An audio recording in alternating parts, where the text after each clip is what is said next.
Hello everybody and welcome to my latest movie review, where today I review Karate Kid Legends, directed by Jonathon Entwistle and starring Jackie Chan, Ben Wang, Joshua Jackson, and of course, Sadie Stanley. So this is the latest installment in the Karate Kid film series. I've not seen many of the movies, to be perfectly honest. I think I might have seen the very first one on TV many years ago, but it's not a franchise I'm very familiar with, so if I miss anything that's like a reference, or I don't even know which number installment this is, so bear with me on that one. After kung fu prodigy Li Fong relocates to New York City, he attracts unwanted attention from a local karate champion and embarks on a journey to enter the ultimate karate competition with the help of Mr. Han and Daniel LaRusso. I knew nothing about this film going in, and I just went to see it just for the fun of it, why not? And I have to say, I thought this was a pretty good, fun movie. It's not a perfect film, it's not going to change cinema, but it was fun. I mean, as far as I'm concerned, it's a film where someone enters a competition to win money. This sort of film happens all the time, always, so it's predictable. You can plot out where it's going to go. It's not difficult to work out where the plot is going. But that being said, the biggest problem I have with the film is the focus switch. The first act of the film focuses on one character's goal, and then the second half of the character focuses on another character and his goal, even though this character is doing it for the other guy to help him. He's trying to win the money to help him. So when the film starts out, we have Victor, played by Joshua Jackson.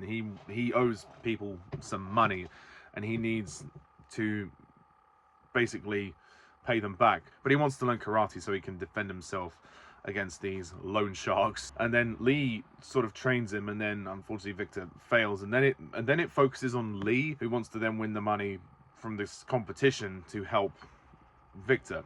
The focus is a little bit all over the place in that regard.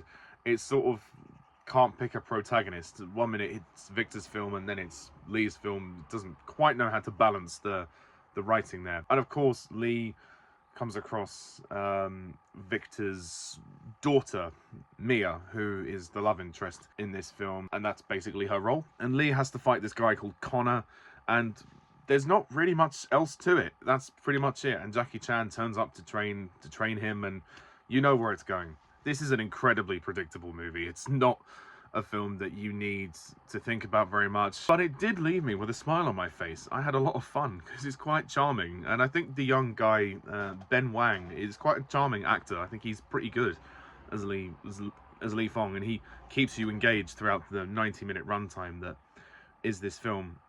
And I actually kind of liked his romance with Mia. I mean, they at least had chemistry. In terms of the writing, it's very forced that they have to get together, but the actors had chemistry, which was really, really good to see. And obviously all of the action sequences and the martial arts stuff is absolutely incredible. When you've got Jackie Chan involved, it's going to be spectacular. And it's just amazing, the athleticism and the agility of some of these people to perform those moves. I could never do that. I really couldn't. And of course, the final fight that Lee has with Connor is really good and really engaging, and there's a few emotional beats to the story as well, about Lee's past, about his brother, and how that him and his mother have had to move to New York to avoid the fighting, and his mum doesn't want him to fight. So many story beats that you've seen before, but aside from that, I just had a lot of fun with this film. It really was fun, and it's almost a bit more kid friendly than I think it realizes it is.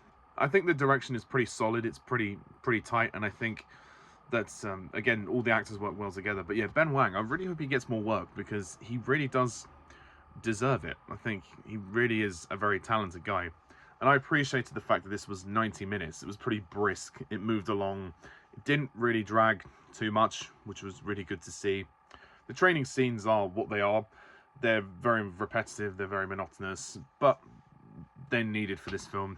Every film of someone learning a skill or a martial art or something usually involves a competition.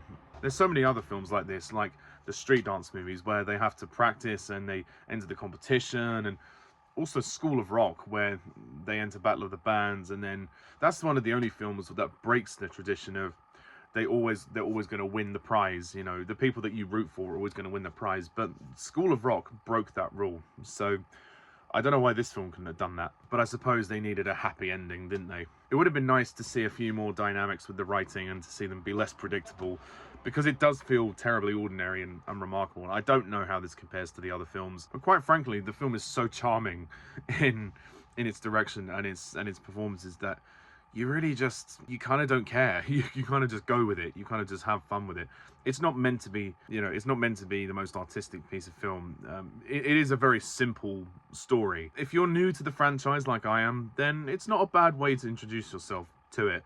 And it encourages me to go back to the other movies. There is also one other character which I found was a bit weird, was the character of Alan, who I think is a tutor for Lee.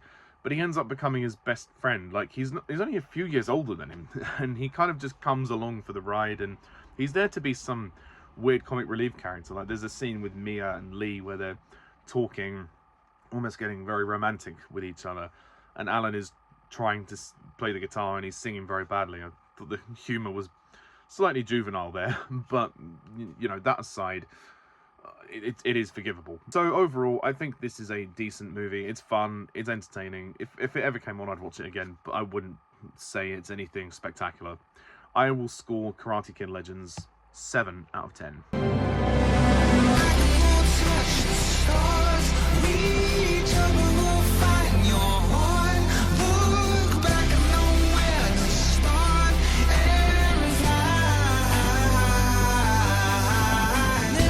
Thank you very much for watching this video. Please let me know what you think of this film down below. Please hit the like and subscribe button. And until next time, I'm Pajak's Perspective.